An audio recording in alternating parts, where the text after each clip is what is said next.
Kalian semua pernah gak sih habis nonton film, kamu tiba-tiba ngerasa jadi tokoh utamanya? Baru kelar nonton film action, langsung ngerasa kayak agen rahasia pas jalan di mall. Atau habis nonton drama Korea, mendadak ngomong opa ke teman sendiri. Opa, opa. Bahkan yang lebih ekstrim, habis nonton film horor, dikit-dikit nengok ke belakang karena parnoan. Kenapa bisa kayak gitu? Apa film sekedar hiburan? Ternyata enggak guys. Film itu kayak virus halus yang masuk ke otak kita, yang diam-diam merubah cara berpikir, perasaan, bahkan kepribadianmu. Mau tahu gimana caranya? Tonton video ini sampai habis. Oke, jadi gini, waktu kamu duduk di depan layar, baik itu nonton film di bioskop, Netflix, atau bahkan di HP, sebenarnya otakmu lagi kerja keras banget. Bukan cuma nonton, tapi otakmu tuh kayak spons yang nyerap semuanya. Mulai dari cerita, musik, ekspresi wajah aktor, sampai detail kecil yang kadang kamu gak sadari. Bagian otak yang namanya limbic system, ini pusat emosi, itu aktif banget. Makanya, pas ada adegan sedih, kamu bisa ikutan nangis.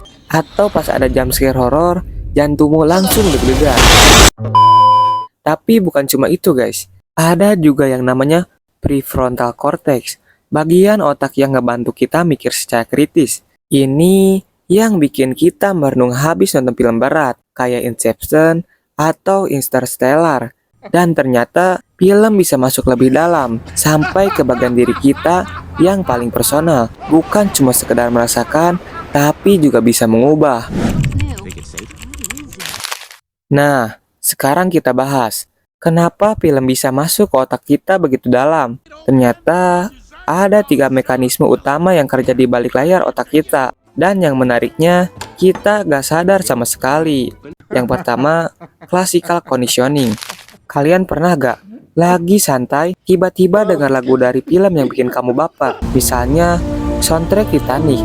Kalian langsung keinget Jack sama Rose yang berpelukan di atas kapal. Nah, itu namanya classical conditioning. Otak kita tuh suka banget nempel-nempelin emosi ke hal-hal tertentu. Jadinya, setiap kita dengar lagu itu lagi, perasaan yang sama muncul tanpa kita sadari. Kayak ada simbol shortcut di otak kita. Dengar lagu A, langsung sedih. Lihat warna tertentu, langsung nostalgia. Bahkan, kalau kita nyium parfum di tempat yang ramai, kita langsung keinget seseorang. Dan film, dengan semua musik dan visualnya, adalah master dalam ngeset shortcut ini. Yang kedua, mirror neurons, atau neuron tukang niru. Kalian semua pernah gak nonton film orang ketawa lepas banget, terus kamu malah ikutan ketawa, padahal gak tahu kenapa? Atau nonton adegan seseorang nangis, dan kamu malah ikut berkaca-kaca. Itu kerjanya mirror neurons, alias neuron si tukang niru. Otak kita itu kayak punya mode otomatis buat niru emosi orang lain. Bukan karena kita sosokan ikut-ikutan, tapi karena otak kita pengen nyambung sama pengalaman yang kita lihat. Makanya, anak kecil gampang banget niru gaya superhero atau karakter favoritnya. Yang ketiga, observational learning. Nah, yang paling powerful dari observational learning adalah kita belajar bukan cuma dari pengalaman pribadi, tapi juga dari mengamati orang lain. Film tuh kayak laboratorium kehidupan, di mana kita bisa hidup di ribuan pengalaman tanpa harus ngalamin langsung. Habis nonton film motivasi kayak The Pursuit of Happiness, banyak orang ngerasa lebih semangat ngejar mimpinya. Kenapa? Karena kita ngerasa terhubung sama perjuangan karakter di film. Seolah-olah kita ikut merasakannya. Tanpa sadar, kita belajar nilai-nilai kayak kerja keras, ketekunan, atau keberanian. Genre film sama dengan cerminan kepribadian. Oke, sekarang seru nih. Ternyata genre film favorit kita tuh bisa ngasih petunjuk soal kepribadian kita. Tapi ingat, ini bukan aturan baku, lebih kayak pola yang sering ditemuin di riset psikologi. Yang pertama, pecinta horor. Orang yang suka horor biasanya punya rasa penasaran yang tinggi, suka adrenalin, dan berani menghadapi ketakutan. Tapi ada juga yang sebenarnya penakut, tapi suka nonton horor buat uji nyali. Yang kedua, suka drama romantis. Kalau kamu suka film cinta-cintaan, mungkin kamu orangnya sensitif, penuh empati, dan gampang tersentuh. Tapi kadang juga bapernya kebangetan. Nonton drama Korea aja bisa mikir, kenapa hidup gua gak seindah itu?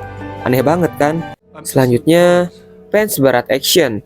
Yang suka film action biasanya orang yang penuh energi, suka tantangan, dan gak betah diem. Tapi ada sisi lainnya juga. Film action bisa bikin kita kebal sama adegan kekerasan, karena otak kita jadi terbiasa ngelihatnya. Yang terakhir, penikmat komedi. Orang yang suka komedi biasanya santai, suka ketawa, dan bisa cari sisi lucu dari hal-hal terkecil. Tapi jangan salah, kadang orang yang paling suka bikin orang ketawa justru yang lagi nyembunyiin kesedihan, tersenyum tapi tidak tertawa. Oh ya, kalian tahu gak? Ada orang yang hidupnya benar-benar berubah cuma gara-gara satu film. Bukan lebay, tapi emang film punya kekuatan sebesar itu. Contohnya, 12 Years a Slave. Film ini gak cuma menceritakan sejarah perbudakan di Amerika, tapi juga bikin banyak orang di seluruh dunia mikir ulang tentang isu rasisme dan kemanusiaan. Atau Joker. Banyak yang bilang film ini gelap dan disturbing, tapi justru itu poinnya. Film ini bikin kita lebih aware sama isu mental health, tentang gimana lingkungan dan trauma bisa nge-shape kepribadian seseorang. Dan jangan lupakan film-film kayak The Social Network yang bikin orang terinspirasi untuk berinovasi di dunia teknologi. Atau Inside Out, film animasi yang sederhana tapi ngajarin kita buat memahami emosi sendiri. Sekarang, gua bakal nyeritain pengalaman pribadi tentang film yang bisa ngubah hidup gua. Gua pribadi pernah ngerasain hal yang sama. Waktu gua nonton Dead Poets Society, ada satu quotes yang nempel banget di kepala gua.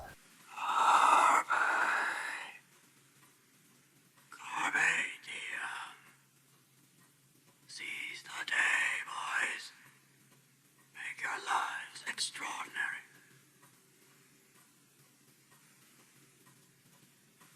Yang memiliki arti, raihlah harimu anak-anak, buat hidup kalian luar biasa. Yaps, kurang lebih seperti itu. Dan entah kenapa, itu jadi titik balik buat gua. Gua langsung bilang ke diri gua sendiri, kayak, iya ya, hidup tuh singkat banget. Kenapa gak berani coba hal-hal baru? Kadang, film yang paling sederhana justru ngasih impact yang besar. Gimana dengan kalian? Ada gak film yang benar-benar ngubah cara pandang kalian tentang hidup? Cerita di kolom komentar. Jadi, kesimpulannya adalah film bukan cuma hiburan. Dia bisa jadi guru, teman, bahkan cerminan buat refleksi diri. Pilihlah film yang gak cuma seru ditonton, tapi juga bisa ngajarin kamu sesuatu tentang hidup. Karena kadang, satu film sederhana bisa ngebuka pikiran kita lebih luas daripada ribuan kata motivasi. Gimana dengan kamu?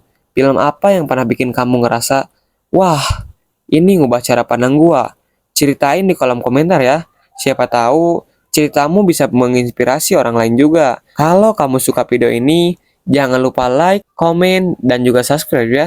Klik juga tombol lonceng biar gak ketinggalan video terbaru dari kita. Kita bakal bahas lebih banyak topik seru tentang self-improvement, psikologi, dan semua hal yang bikin kamu mikir, oh, ternyata kayak gitu. Thanks udah nonton sampai habis. Sampai ketemu di video selanjutnya. Dan ingat, hidupmu adalah film yang kamu tulis sendiri. Oh iya, buat yang nonton sampai detik ini, kasih emoji ini ya di komentar biar kita tahu siapa tim setia sampai habis. Dan kalau kamu punya rekomendasi film yang wajib ditonton, drop juga di kolom komentar. Siapa tahu masuk ke video kita berikutnya. See you.